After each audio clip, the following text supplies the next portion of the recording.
Hello everyone and welcome back to Let's Play Pokemon Alpha Sapphire.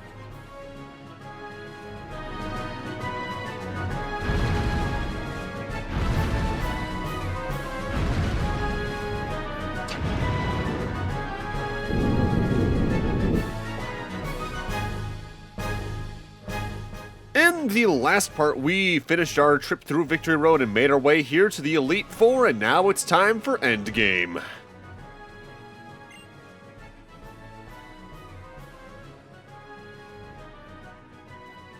I'm the last of the Pokemon League Elite Four, Drake the Dragon Master.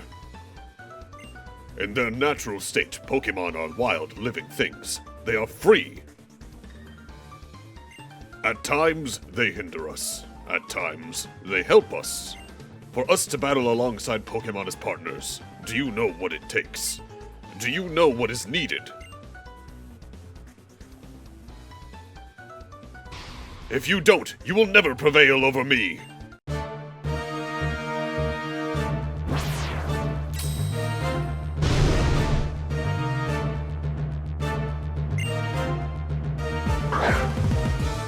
As his name would somewhat imply, Drake's specialty is Dragon-type Pokemon. He starts off with his own Altaria.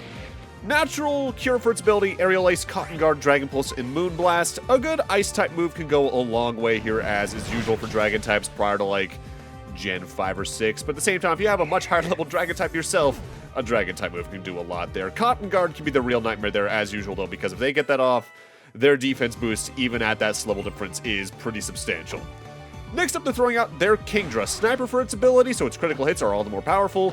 Dragon Pulse, Surf, Ice Beam, and Yawn. If it uses Yawn, that could lead to some problems, I won't lie, as given the general power of his team, even with the level difference we see here, they can do a lot of damage very quickly.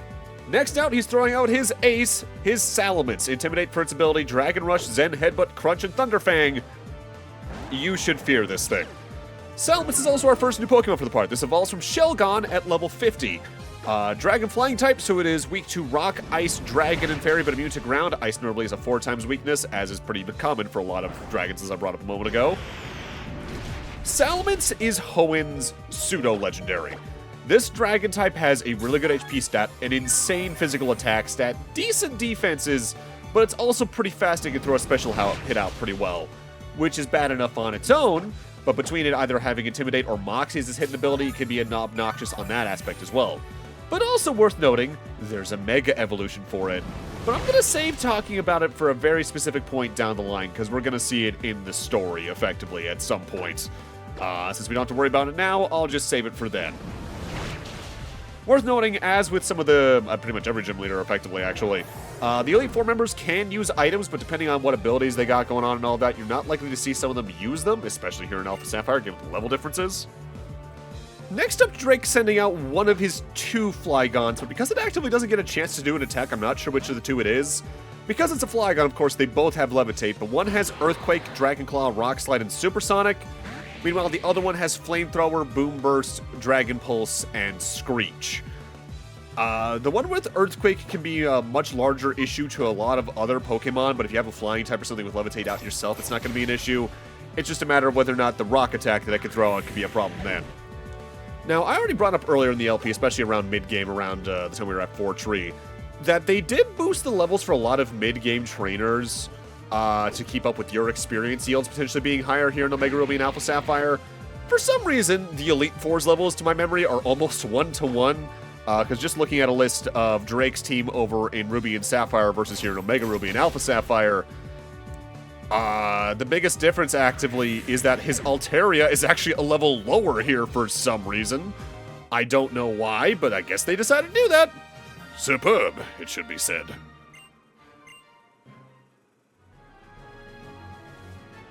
You deserve every credit for coming this far as a Pokemon trainer. You do seem to know what is needed.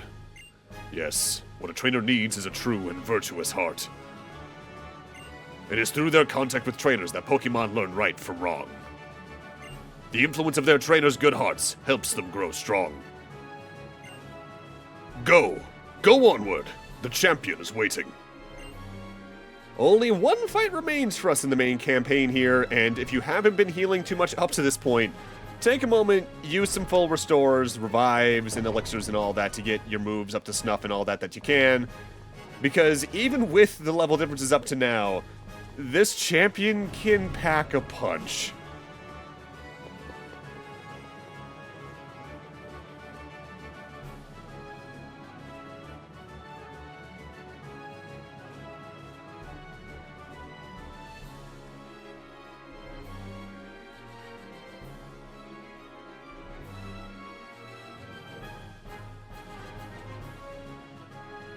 Welcome, Kyle. I was hoping I would get to see you make it here one day. Tell me, what have you seen on your journey with your Pokémon? What have you felt meeting so many other trainers out there? Traveling this rich land of Hoenn, has it awoken something inside you? I want you to come at me with all that you've learned. My Pokémon and I will respond in turn with all that we know. Let it begin!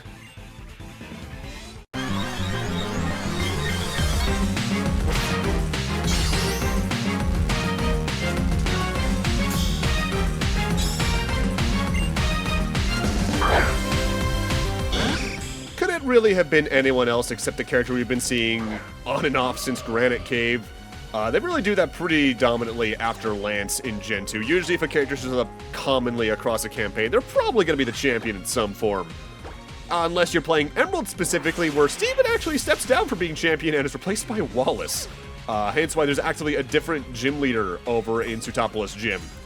So Steven here opens up with his Skarmory, Steel Flying type as usual, sturdy for its ability, Toxic, Aerial Ace, Spikes, and Steel Wing. In most instances, this Skarmory is going to throw out Spikes to start, which is a setup move that puts Spikes on the ground where any Pokemon that can take damage from ground-type attacks, upon being swapped in, they take about an eighth of their health worth of damage, which could go a long way for whittling you down and making things go really awry really quickly. Next up, he's sending out his Aggron. Sturdy for its ability, Stone Edge, Earthquake, Iron Tail, and Dragon Claw. This thing can bring the pain. Aggron is the final evolution of Aaron. It evolves from Lairon at level 42. Steel Rock type, so it is weak to fighting, ground, and water, but immune to poison, fighting being notably a 4x weakness. For as early a game in the game as you can get an Aaron, it is worth it because Aggron has a great physical attack stat and a nuts physical defense stat, one of the highest in the series to this day even.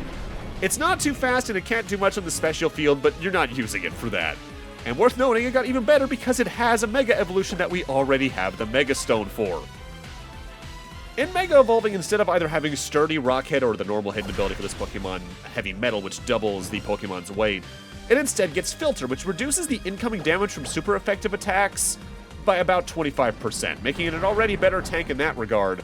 But when you partner that with Mega Aggron's increased stats of 30 physical attack, an extra 50 physical defense, and 20 special defense, Aggron is a worthwhile tank in basically any team, assuming you're willing to use your Mega Stone per battle on a tank. I like Aggron a lot. Mega Aggron's really good. I almost decided to use one in this LP, but I decided to go some other directions. Next up, Steven is going to be sending out his Claydol. Levitate for its ability, Reflect, Light Screen, Extra Sensory, and Earth Power. This is another Pokemon that in my experience, he tries to time to use it as a setup Pokemon for the latter half of his team. Reflect and Light Screen he'll probably try to set up just to make the incoming damage on his latter few Pokemon lesser. But if you have Brick Break on your team, it's a pretty good choice for this, as that allows you to just get around those completely. Not for nothing, even with the experience deficits and differences between versions here, Steven can still be a bit of a rough fight because a lot of his team is very defensively minded in such a way where he'll survive enough turns to potentially become a problem, even without using things like Light Screen or Reflect. Depending on how you actively planned your team as well, he's got enough type coverage in his moves where you can take a lot of damage pretty quickly. Technically, his type of expertise is Steel types, considering that's half of what his team is made up of. But they also play in his love of stones that we've seen across the game and his other team members between having some ground and rock types. So in that regard, it's good to have a couple of water types around overall, but really, in general, it's also a good idea to have some fire or fighting type moves along your team as well, in the case you don't have any of those Pokemon types outright on your team. I remember distinctly, back when I streamed Emerald around the time I was doing the Soul Silver LP, I actively came into this fight underleveled because I was kind of rushing that playthrough, and not for nothing, it was kind of a nightmare there. I think I had to rely on getting some lucky criticals to win that specific fight. But meanwhile here, it's almost a war of attrition because we're surprisingly equal. A good way to look at it is the difference in time spent in battle here versus the Elite Four. I finished most of the Elite Four in just a few minutes, but there's some Pokemon on Steven's team that are on screen for multiple minutes in comparison. Albeit in especially Claydol's case here, it doesn't help that I'm using a Pokemon that's probably my weakest attacker overall, but it's also the best option I really have. Next up, he's throwing out his Cradily, Suction Cups for its ability, Giga Drain, Ancient Power, Sludge Bomb, and Confuse Ray. Confuse Ray and Sludge Bomb can cause some pretty rough shit here, I cannot lie. Suction Cups, by the way, I know I talked about that back when we first talked about Cradily, but just to restate it here. Suction Cups prevents the Pokemon in question from being forced out of battle with things like Roar or the like, which you might not be relying too much on, but it's worth noting all the same in case you have some moves that could potentially use that as a strategy. Being another tank, though, it's just a matter of when you actively get the good hits in to really take advantage of things. Admittedly, this is also a very good showcase of how different team builds can be, because I'm someone who, and you can see this across my LPs, largely focuses on Pokemon that have really good attack stats in some form, or a high speed stat and things like that. But if you go for even like a slower defender, you can get a lot of good stuff done and survive battle long enough to whittle down opponents or just surprise them from behind like that. I'm trying to think, like, what's probably the tankiest Pokemon I've used on a main team over the years? Off the top of my head, not counting legendaries, I think the one I've used the most, maybe a Rhyperior here and again, but it really does depend on the generation in question, of course.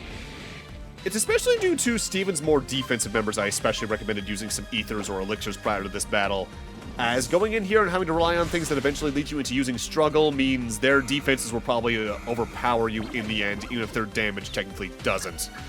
Albeit the status ailments they can inflict along the way definitely doesn't help. Also, I absolutely love this champion theme. I don't think it's my favorite in the series. Honestly, all these usually, that probably is still the Johto champion theme, but this is pretty close. I also adore the 2 from Unova over the years. Also, the Gen 7 one is really good for reasons I'll get into when we reach that again in way, way, way too many years. With the Cradily out of the way, he's next up going to be throwing out his Armaldo. He's got both of the fossil Pokemon here in Hoenn. Battle Armor for its ability, X-Scissor, Rock Blast, Metal Claw, and Crush Claw. Battle Armor meaning that it prevents itself from being critically hit means you have to rely on actively doing a lot of super effective hits rather than potentially using crits in your strat on the whole. But given Armaldo's comparatively lacking defenses to the rest of his team, and it's probably going to be the easiest member overall to take out, I was intentionally kind of holding back in this fight a little bit, though, because I didn't want Blaze to just sweep through over half the team with the fighting or fire type moves. If only because, as satisfying as that can be, I feel like it doesn't do a good job of showcasing what the fight can potentially throw at you. Which, especially given the level difference that Blaze especially has, considering they're closing in on level 70, that would really just completely throw the fight away in a lot of regards. It's interesting, because in some regards, Steven has probably the position that's the most on and off amongst the champions in the series, where in Ruby and Sapphire, he's arguably one of the 3 hardest champions to fight. But given the more than likely level differences you're going to have here in Omega Ruby and Alpha Sapphire, he becomes probably like bottom 3 easiest. And that's with how hardy his Pokemon can be in mind, because as little damage as you're ultimately probably doing to them, they're probably not doing a lot to you at the same time. So in some regards, it can be a bit of a war of attrition. So finally, he's going to be throwing out his ace. He's going to be throwing out a Metagross, which is a new Pokemon we actually haven't seen any of the line of before. His has Clear Body for its ability, Bullet Punch, Zen Headbutt, Meteor Mash, and Giga Impact, all very powerful moves it can use very well. Metagross itself is a Steel Psychic type Pokemon, so it is weak to Ground, Ghost, Fire, and Dark, but immune to Poison. Metagross, I believe, is another pseudo-legendary, technically. Decent HP, really high physical attack and defense. Not too bad on the special front either, and it's decently fast. Ability-wise, it can either have Clear Body or Light Metal, which halves its weight, but also notably, it can Mega Evolve. And you're damn right, Steven's gonna do that. In Mega Evolving, Metagross' ability changes over to Tough Claws, which powers up any moves that make physical contact by about 30%. And also in Mega Evolving, it gains about 10 attack, 20 physical defense, 10 special attack, 20 special defense, and 40 speed, making it a pretty formidable Pokemon both offensively and defensively. But hear me out. What if I just blow it up? Yes. That's the champion in the Elite Four. The gauntlet is over, and we can rest easy now knowing that we're the strongest trainer in the entirety of the Hoenn region. But given we fought basically every trainer along the way, I certainly hope we would be. With that said, we're far from done in this LP on the whole.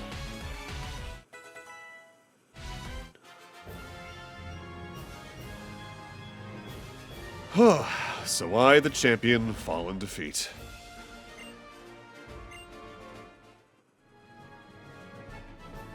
Just as I have come to expect. Kyle, you are truly an excellent Pokemon trainer. Congratulations to you. And thank you. I had wanted to learn how you feel about this world. What kind of ideals you have developed with your Pokemon. I feel I was able to find the answer in our battle. The feelings you have for your Pokemon, and the way your Pokemon gave their all in battle in response to those feelings. Those two together created a great power. That is how you seized victory today. I felt a thrill of excitement in my breast when we first met, and now I know for sure that feeling was not misplaced. You are rightfully the Hoenn region's new... Kyle, wait! I've got some advice you've got to hear before you challenge the champion. Huh, wait, what? What? Kyle, could it be that it's already over? See? What did I say, May? Didn't I tell you that Kyle would be just fine? Kyle, you've finally done it. When I heard that you defeated your own father at the Pellberg Gym, I thought perhaps you had a chance. But to think you've actually become the champion. But congratulations on today's victory. Now go in there with your head held high. Kyle. No, I should call you the Hoenn region's new Pokemon League champion. Come with me, champion. I'm very sorry, but only a trainer who has successfully become the champion may go beyond this point. You'll need to wait outside with the professor. No way! Just joking, it's okay, it's fine. Rules are rules, right? Kyle, honestly, congratulations.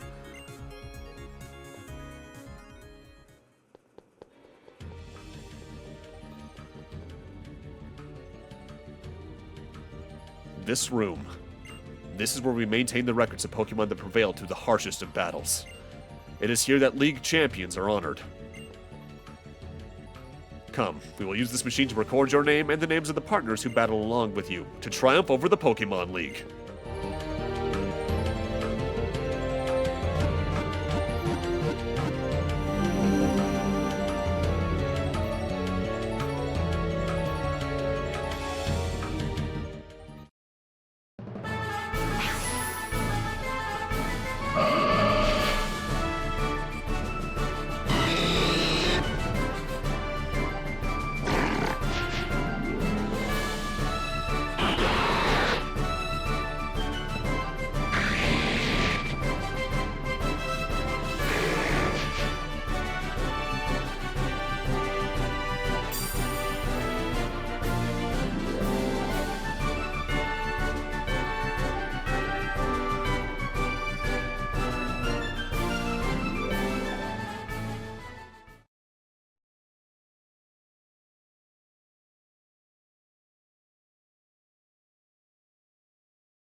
Welcome back, Kyle. I just thought, you know, since we were both here and all, that I'd wait for you. We set out on this journey together, right? So maybe we should finish it together, too.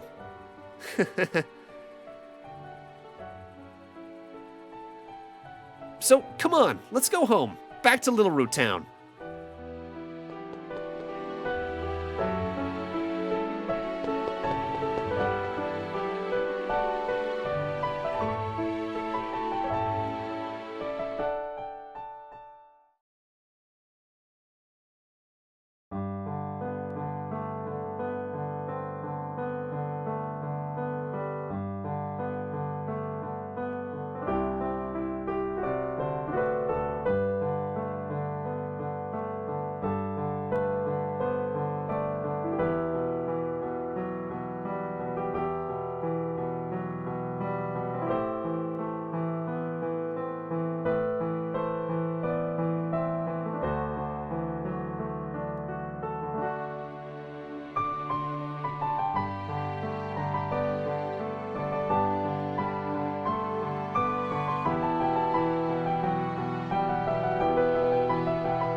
that's the main campaign of Pokemon Omega Ruby and Alpha Sapphire in specific, of course.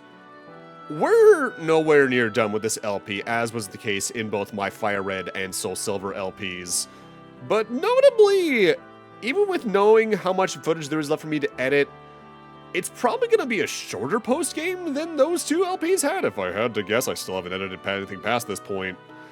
Just to talk about the main campaign of Hoenn at large, while I don't exactly like the back and forth nature of the region still compared to Gen 5 Beyond, I think out of all the region layouts prior to Unova, this is probably my overall favorite, as there's enough routes to easily get back to where you're next needed that the back and forth nature doesn't bother me as much, on top of the fact that there's a really good pace going on throughout Hoenn, for both healing points, but also notable plot events, new towns and areas to explore, new aesthetics, that only really hits a wall in the last quarter when you hit the massive water routes on the eastern half of Hoenn, which people have endlessly talked about, so I'm not going to get too harsh on it in commentary, but it definitely is still a mark that you can feel when you're playing the game, especially if you're trying to get as many items or Pokemon trainers done along the way.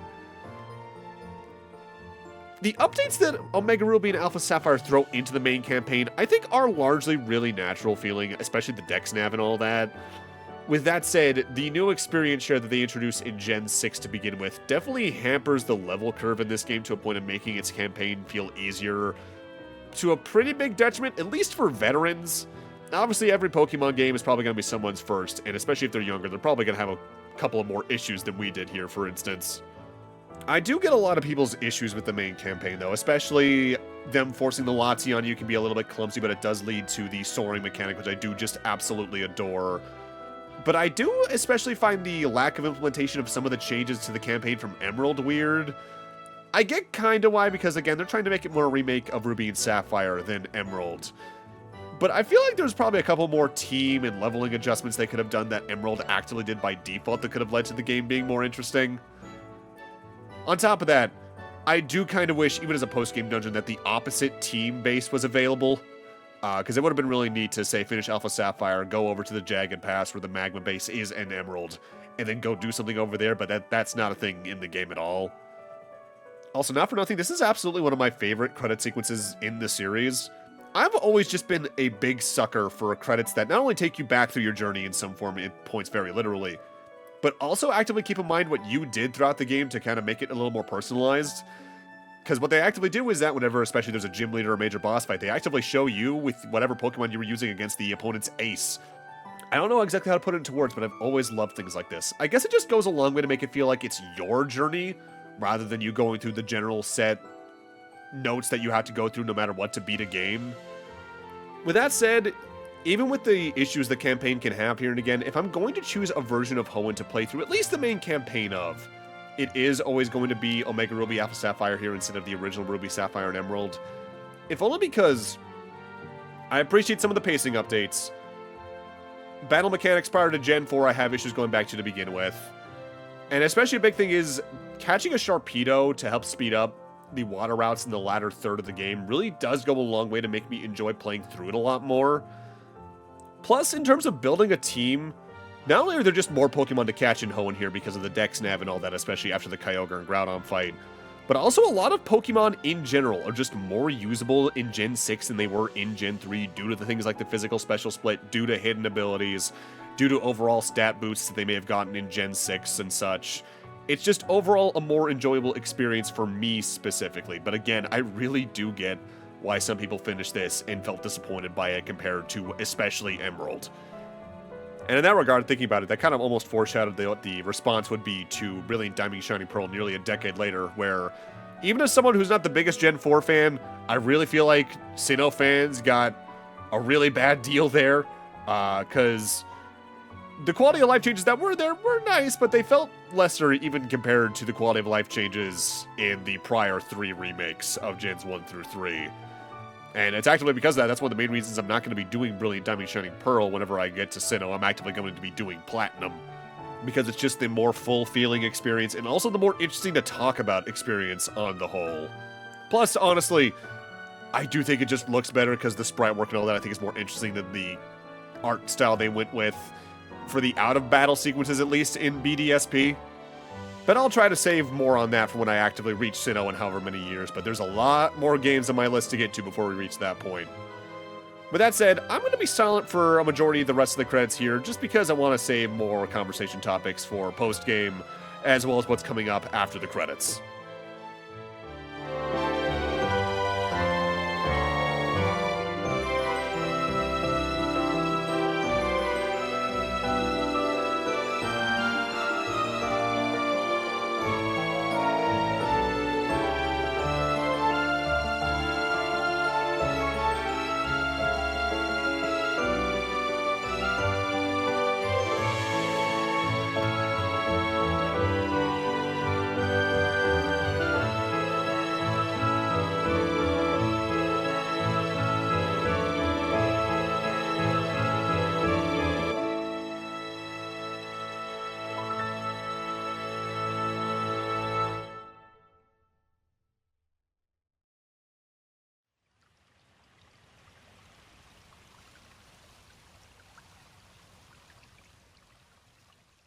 Here we are on Route 103 again.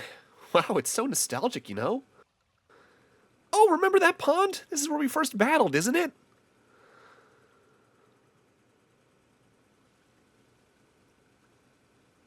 Kyle, could you do something for me?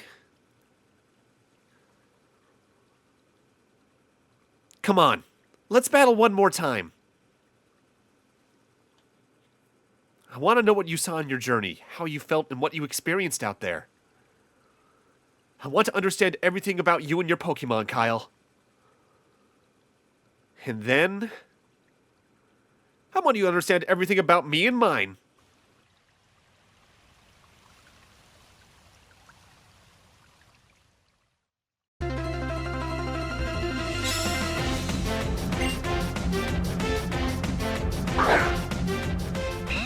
This is one of the coolest changes they did to the remake, giving May one last go-around, and the interesting thing is, you can actively lose this fight, and the credits just continue. You don't white out or anything.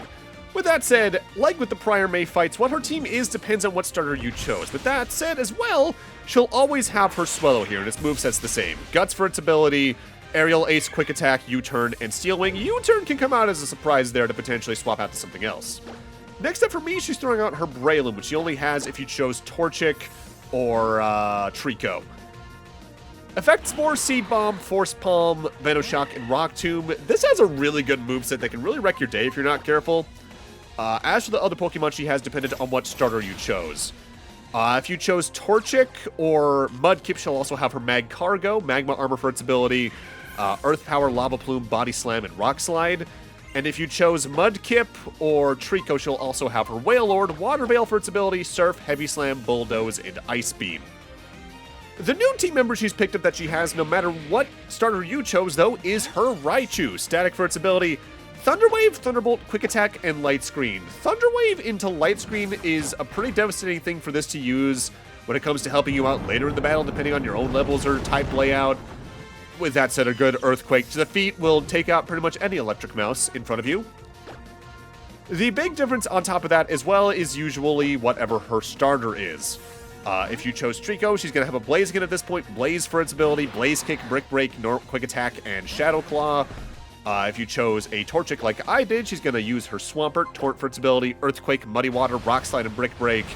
And if you chose a Mudkip, she's going to have her Sceptile, Overgrow for its ability, Leaf Blade, X-Scissor, Dual Chop, and Night Slash. All three of them have really good movesets, but she'll also throw in an extra twist this time around.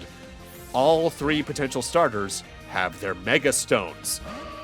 We went over Mega Sceptile and Mega Swampert earlier in the LP, but just to mention it again, and Mega Evolving Swampert is going to throw out Swift Swim as its ability, meanwhile Sceptile is going to gain a Dragon subtyping and gain Lightning Rod.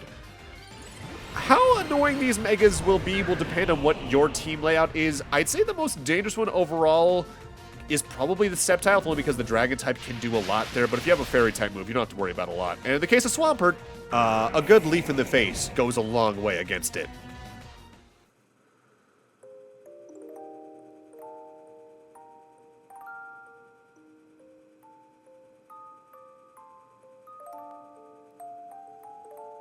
Thanks, Kyle. You really are a champion. Meeting so many different people. and encountering so many Pokémon. It's just really... It's been really, really fun. Ah! Kyle, look at that!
Norman?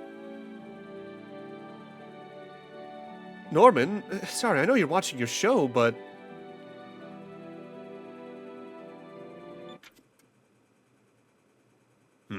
What is it? You do remember that we planned to go to watch the meteor shower in Moss Deep. Ah, about that. I've been meaning to tell you, but... It now looks like I'm going to have to be at the gym that day. Oh, well, work is work, I suppose. I'm sorry, honey. It's fine. No, really, it's fine. But what should we do with the tickets we bought? That's true. We already paid for them, so...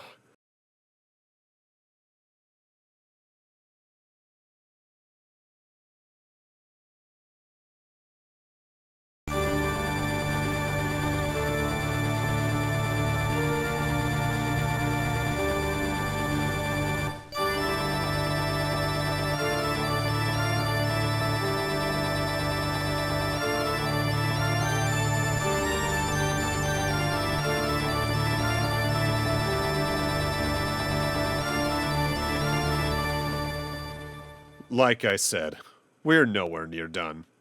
Thank you guys for watching. Have a great night. Take care. If you're finishing watching the LP here, hey, thanks for stopping on in. But for those sticking in for the rest, in part 31, we start off postgame. See you guys then.